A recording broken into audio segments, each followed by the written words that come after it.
Etched on a granite wall, below a grave at Arlington National Cemetery, one can read the following words. And so, my fellow Americans, ask not what your country can do for you, ask what you can do for your country. My fellow citizens of the world, ask not what America will do for you, but what together we can do for the freedom of man. John Fitzgerald Kennedy was born in Brookline, Massachusetts on May 29, 1917. Jack, as he was often called, was the second child of Joseph and Rose Kennedy, and together his parents raised 9 children. He attended Harvard University, where he graduated with honors. In World War II, he served in the Navy and commanded PT-109. When the ship was sunk, he risked his life to save his crew.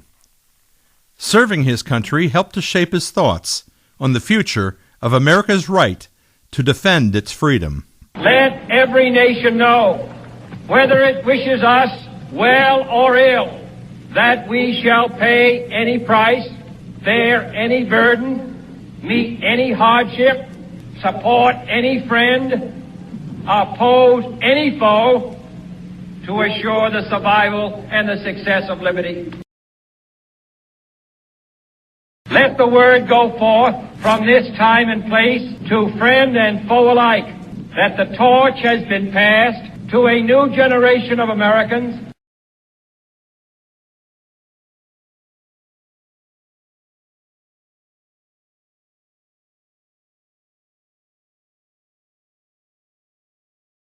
JFK was the youngest man elected to the office of president. He was the first Boy Scout to become president. John Kennedy was the first Roman Catholic president. He was the first president that served in the Navy and the first to have earned a Purple Heart. The main challenges of his term in office were conflicts with Cuba, Russia, Vietnam, the Mafia, and concerns regarding civil rights. Hear the words of newly elected President Kennedy as he prepared to face the uncertainty of what would surely become his lasting legacy. In the long history of the world, only a few generations have been granted the role of defending freedom in its hour of maximum danger. I do not shrink from this responsibility. I welcome it. President Kennedy was an ardent supporter of the civil rights movement. He, along with noted activist Martin Luther King, worked long and hard to help bring about positive change. On June 11, 1963, he addressed the nation and proclaimed the following thoughts. This nation was founded by men of many nations and backgrounds. It was founded on the principle that all men are created equal, and that the rights of every man are diminished when the rights of one man are threatened. I am therefore asking the Congress to enact legislation giving all Americans the right to be served in facilities which are open to the public: hotels, restaurants, theaters, retail stores, and similar establishments. This seems to me to be an elementary right. Its denial is an arbitrary indignity that no American in 1963 should have to endure. In the fall of 1963, President Kennedy turned his attention to his re-election campaign and decided that a trip to visit the South was long overdue. With First Lady Jacqueline by his side, he embarked on a 2-day trip that would take him to 5 major cities in the heartland of Texas. On the morning of November 22, 1963, a motorcade of political dignitaries traveled along a 10-mile route that wound through downtown Dallas. Since the earlier rain had stopped, the plastic bubble on top of the presidential limousine was removed. Overflow crowds of excited people lined the streets and waved frantically to the Kennedys. At approximately 12:30 p.m., the car turned off Main Street. As it was passing the Texas School Book Depository, gunfire suddenly rang out in the plaza. Let us reflect on the events of that day and remember that life, as we knew it, was about to be changed.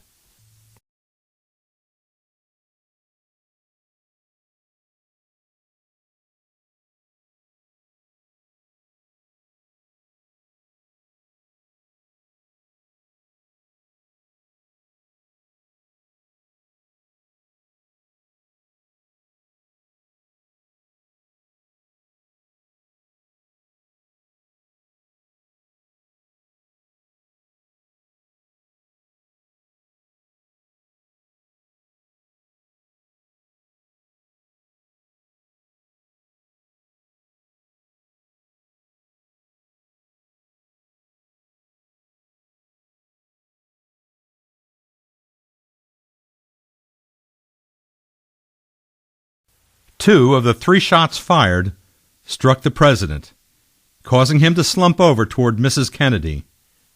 The limousine sped off to Parkland Memorial Hospital, located just a few minutes away. However, doctors could do little to save him. A Catholic priest was summoned to administer the last rites, and at 1:00 p.m., John F. Kennedy, the 35th President of the United States, was pronounced dead. For 4 days, the world stood still, while people from all walks of life mourned the loss of their beloved JFK. On November 25th, he was laid to rest. As people struggled to make sense of a senseless act and to articulate their feelings about his life and legacy, many recalled these words from his inaugural address. With a good conscience, our only sure reward, with history the final judge of our deeds, let us go forth to lead the land we love, asking His blessing and His help, but knowing that here on earth, God's work must truly be our own.